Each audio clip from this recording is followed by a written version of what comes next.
What's up, everybody? Turboman 351 here. Thought I'd give a quick little update from the Turboman camp to let you know what's going on.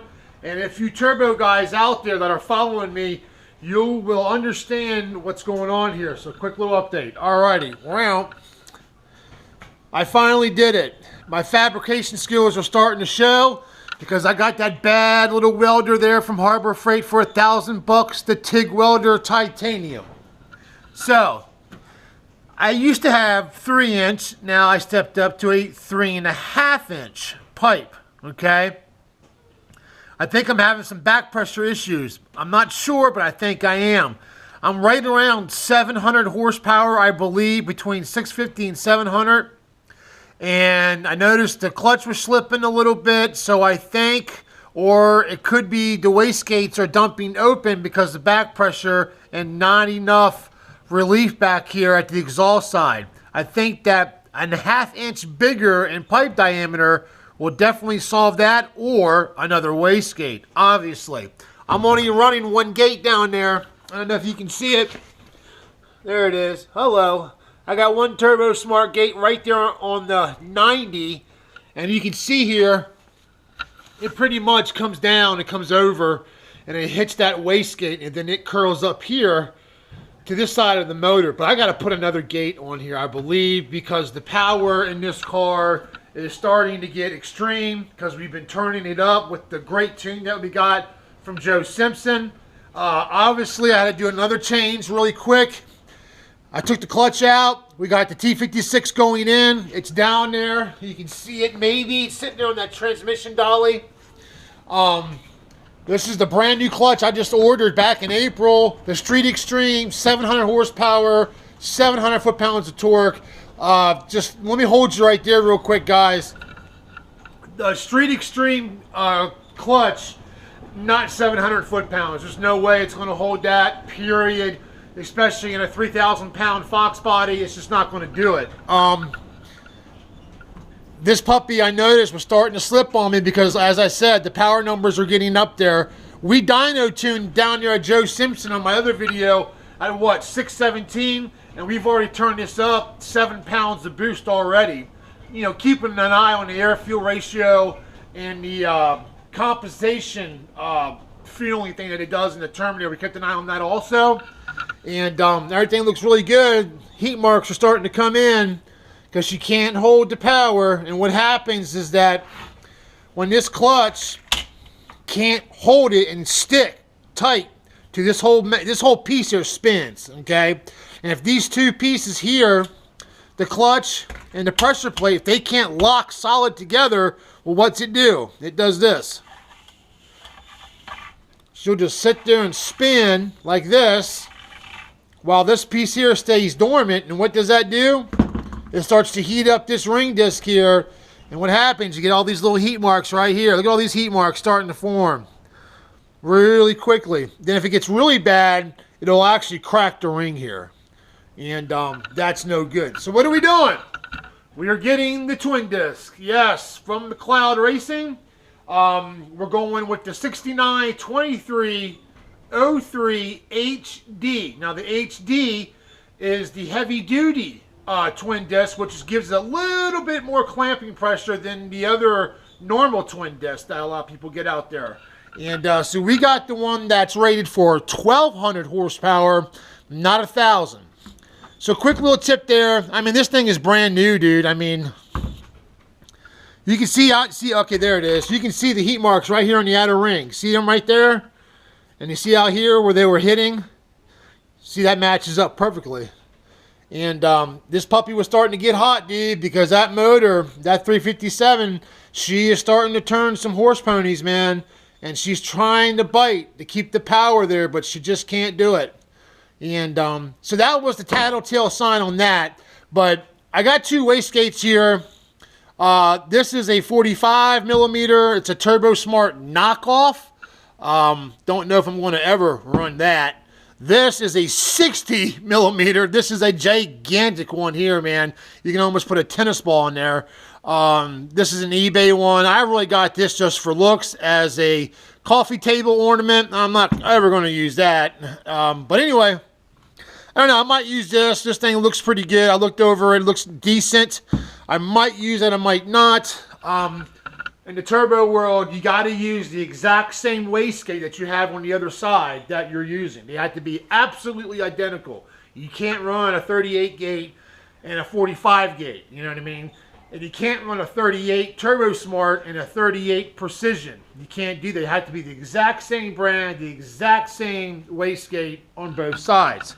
But nothing's wrong. Everything's really good. Car runs outstanding. She is just, I mean, really starting to turn up the numbers right now, dude, because of that outstanding tune that's in it.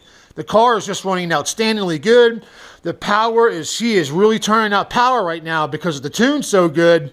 You know, to turn it up with the boost is easy now. And she's just really responding really good to turning it up. Plus, we run race gas in this and conservative timing. So we got all the good things that are going for us, you know what I mean? The rings are professionally gapped from a race shop. I didn't do it this time. We know what happened when I did it, right? Yeah. Where's it at? Oh, guys, just I'll put it away. But anyway, so that's a little update there. It's what's going on. We got a twin disc coming. And after we put the twin disc in and break it in and do a couple pulls, we'll see. We'll go from there and see how it feels.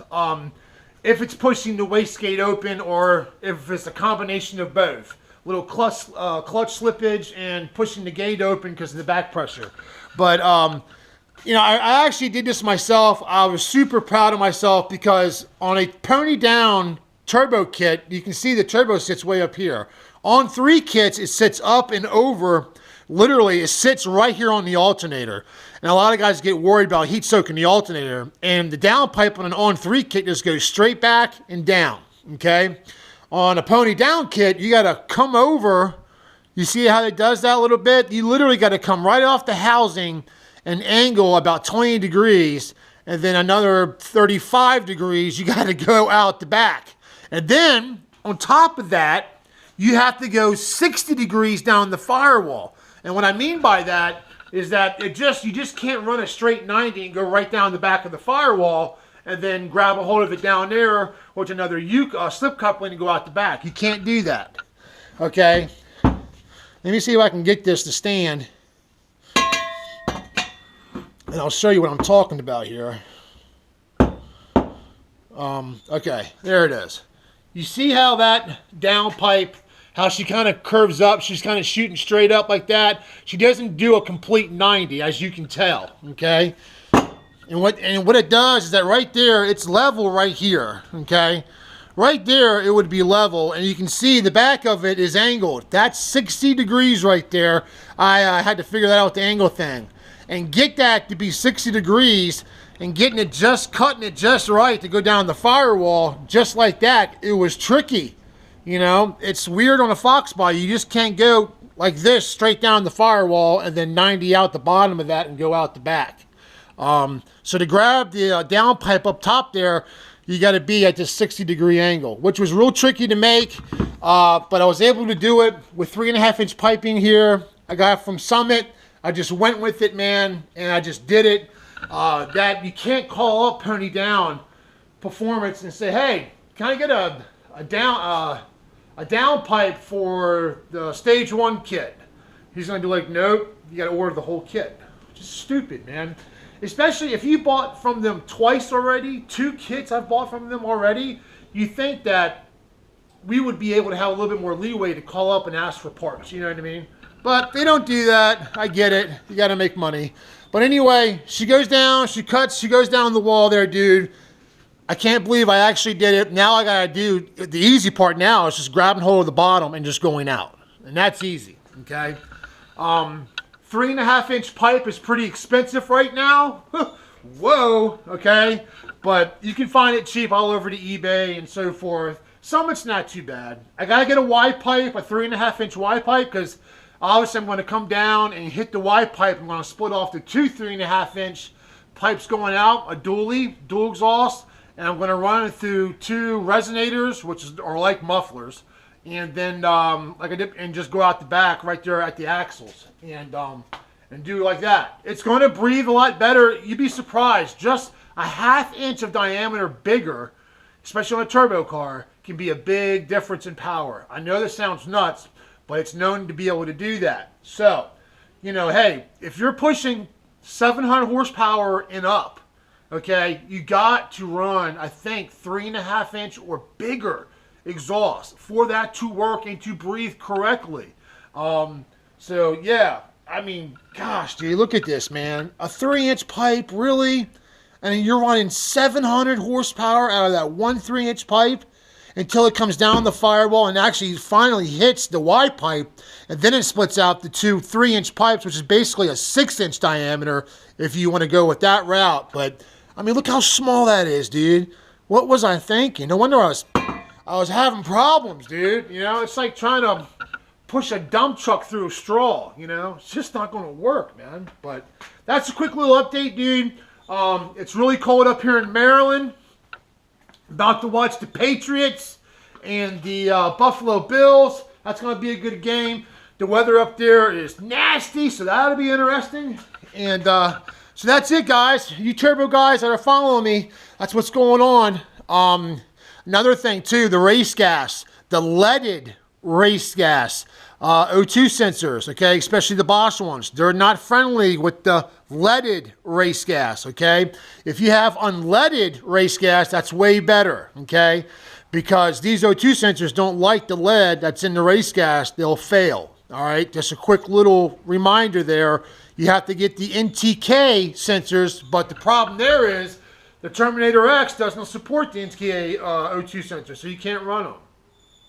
What would be really cool, and I'm being dead serious, because I didn't think about this, I was going to be on race gas, you know, down the road with my car. I'm running race gas because the power levels are getting really high now.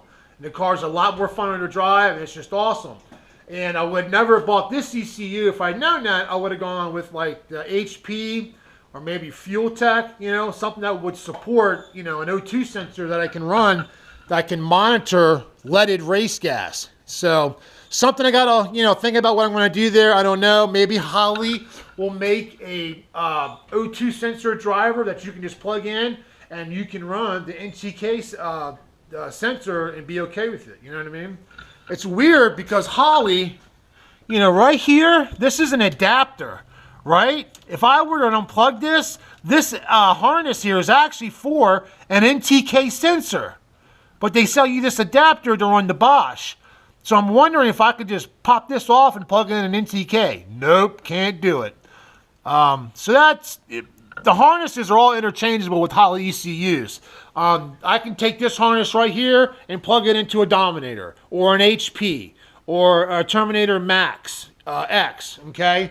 All the harnesses are all interchangeable, so that's why that is like that, because I basically, when I bought the Terminator X kit, it comes with the Holley Dominator harness, or because they're all the same. And so they have to give that adapter to run that O2 sensor because obviously it doesn't support the NTK one. So that's that in a nutshell, guys. Quick little update, quick little rundown. What's going down here. And we'll get the clutch installed. And I'll tell you how that went. And we're going to got the T56 going in. Finally, I can't believe it, dude. The T56 is going in. And I'm kind of curious about the gear ratios in the T56 and the gear that I have out back, and how that's going to work out. Maybe I'll hit that sweet spot. Who knows? We'll see. All right, guys. Thanks for watching. Hit the like, hit the subscribe. Peace.